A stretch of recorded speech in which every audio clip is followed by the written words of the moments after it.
Chapter 2, Daytona Motorcycles. I arrived at Daytona Motorcycles. There were bikes and machine parts surrounding me. It felt like heaven.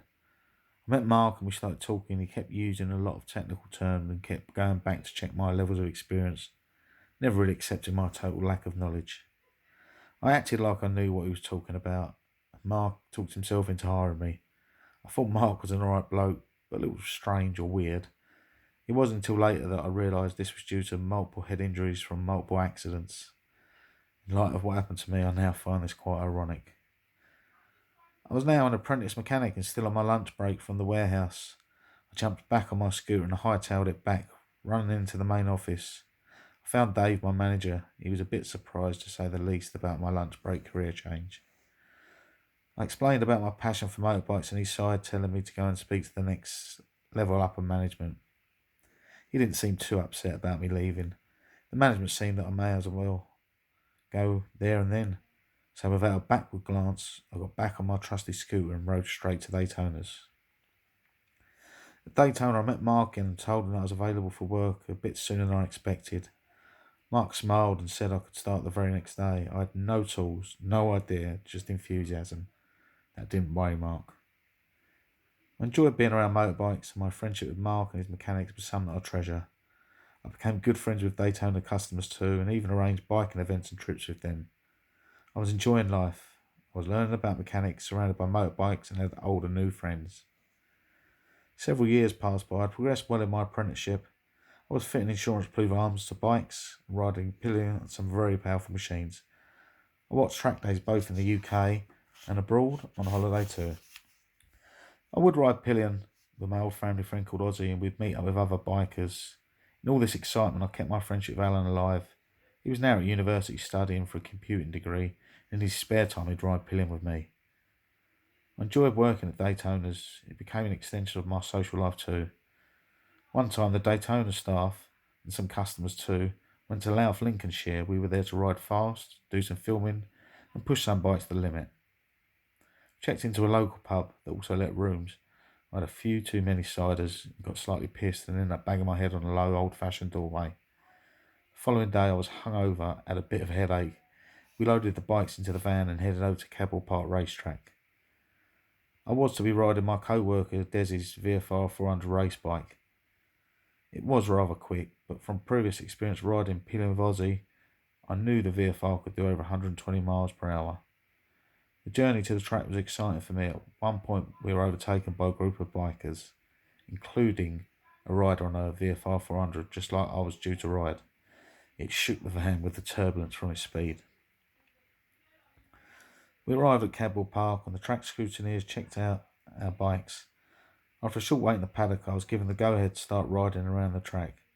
Cadwell Park isn't the fastest track on the race circuit, but it is one of the most technical challenging. As the butterflies in my stomach lessened, I started speeding up and was soon roaring around at high speed. Previously, I'd only ridden motorbikes from the back of the workshop to the front, and as an experienced scooter rider, this was very different from that, going at over 100 miles an hour on a racetrack. As my confidence increased, I started taking more chances on the track, going up the inside of other bikes and braking later. Suddenly the VFR started making some very odd noises and losing power. I managed to pull off the track safely and check the bike over. It soon became apparent that there was battery problems that couldn't be fixed there. So instead I became the cameraman for our group. I stood at the edge of the track to do the filming. It was cold. I couldn't move about too much to keep warm. The resulting footage was a bit jumpy and we all had a good laugh at it later. Personally, I still blame the cold. In spite of the good fortune in my life, I felt there was something missing. I had a great job, great friends, but something was lacking. I just didn't know what. Autumn 2001 came around. I was almost 22. Alan's sister Georgie was at university. Some of her friends were living in Madrid to sample Spanish life as part of their course. "How do you fancy going away to Madrid for your birthday weekend?" said Alan. It did seem like a good idea, but he'd be able to live it up with his sister and also be able to live it up with me. But I'd say no, as my birthday weekend clashed with my return working at Saturday at Daytona's. "How about taking a sickie? Come on, it'd be excellent." "I'm sure it will, but I don't pull sickies anymore. I'd shaken the bad habits of my youth and have never pulled a sickie at Daytona's. I loved my job and I wanted to let my friends down. Back at work, a few days passed. The idea of a crazy weekend away had lodged in my brain, and all of a sudden, all I could think about. Gradually, the idea of pulling a sickie became less disloyal. I had an excellent attendance record, and Madrid seemed really exciting. I made my decision. I was going to Madrid. After I finished work, I went round to see Alan, telling the news. Georgie looked up the price of flights for us all, and thankfully we didn't have to worry about accommodation. Georgie's friends had said we could stay in their apartment. So, for an outlay of £63 on flights, I had a holiday booked. Over the next few weeks, my excitement about Madrid grew. I went shopping, bought some new clothes, got my Spanish currency changed up, and dug out the passport. It is a universal truth that everyone's passport picture is laughable. Mine was no exception. I had curtain hair. If you were a young lad in the 1990s, there was a good chance you had hair with a centre parting, curtain style. The Manchester indie scene really influenced how we looked. And even though I had a grade 1 skinhead now, the picture was something passport control could laugh at. But at the time, oh how stylish we thought we looked. Even the heartthrobs of the day sported the curtain hair look. When I thought back to my curtained, rebellious days, one girl always sprang to mind. Jane Peart. Oh, she was the most beautiful girl I'd ever seen. From the first moment I saw her, I felt something for her. Peckham Alsham shopping centre isn't where you'd expect a love story to begin, but that's where this love story begins. It was 1993. I was a rebellious bad boy, keeping bad company and drawn to celebrity culture. At the time, Chris Eubanks was the world middleweight boxing champion, and he was doing some demonstration sparring in the shopping centre. I think he was there to draw attention to a community project or something. As I watched him spar, my gaze was drawn away from him to the most stunning girl I'd ever seen. I idly wondered if she was with the Eubanks entourage. I didn't see her leave with the general public and thought maybe that was the last time I'd ever see her. Didn't even know her name. A couple of months passed. I spent my time playing football with friends. We'd get stoned. Sometimes we'd jump on the P12 bus and go from Peckham to Surrey Quays to swim in the Thames. The pollution didn't worry us as we were all young and felt that we were immortal. One day, me and two of my bad boy friends, Darren and Gary, were on the P12 when I saw a girl from the shopping centre. She was still the most stunning girl I'd ever seen. I was surprised by Darren pointing out to Gary and remarking, "Look, it's Jane Peart. She has a friend with her too." My heart sank. I knew I didn't stand a chance with her now. Gary and Darren both had the way with girls. I was only really comfortable talking about motorbikes, football, or getting stoned. Not a winning combination with the ladies. Turned out that Jane had known Gary and Darren since primary school in Peckham, and she'd only lived a few minutes away from me. I couldn't understand I'd never seen her in the area. It turned out that my mates were more interested in Jane's friend Natalie, leaving me to talk to Jane. I was rather nervous, but soon started babbling to her in a bit of a stone haze.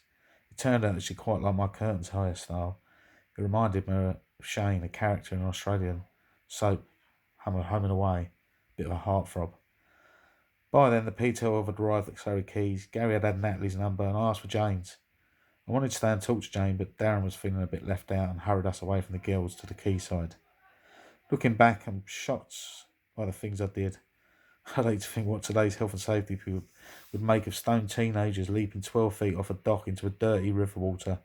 It isn't something I'd recommend doing. A few days later, Gary and I arranged dates with Natalie and Jane. Darren was still a bit moody about it all, as he was the leader of our little gang and was the only one without a girlfriend. The girl stuck with us throughout that long 6-week summer holiday. They'd come to the quayside of us to watch us swim or just hang out in Peckham. I liked having a girlfriend. It wasn't just the talking, it was the kissing too. It turned out that I'd known Jane's cousin Thomas at primary school, but try as I might, I couldn't see any resemblance between the two. I was, as usual, stoned and studying Jane's face. In my hash-induced haze, I could almost see Thomas's features superimposed over Jane's. But then she was my beautiful Jane once more.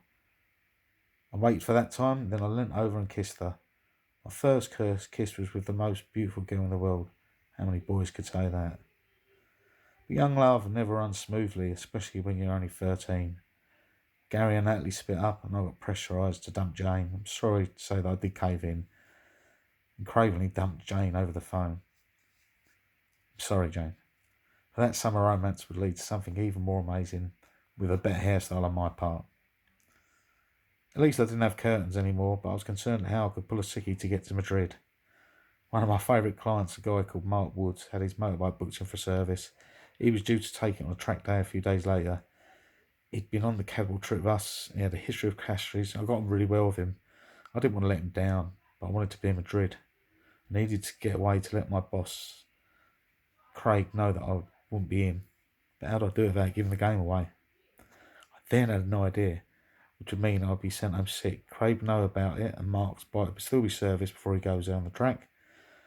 I locked myself in the toilet and made myself sick. A very sympathetic Craig sent me home and said he'd look after Mark's bike as he was going to be in the workshop to work on his own bike anyway. These words were music to my ears. My normal Friday night consisted of me and Alan heading up to Chelsea Bridge. It was a weekly destination for bikers to meet up, do stunts, try not to get stopped by the police. As this was the night before our grand Madrid adventure, we left early so that we would get our packing done. It only took me an hour to pack. I didn't know where we'd end up, so I made sure I had a good mix of smart casual clothes and boots. I asked Mum to phone in sick for me the following morning, Daytona's. As I listened to music, I drifted off to sleep, imagining the fun that Madrid would bring.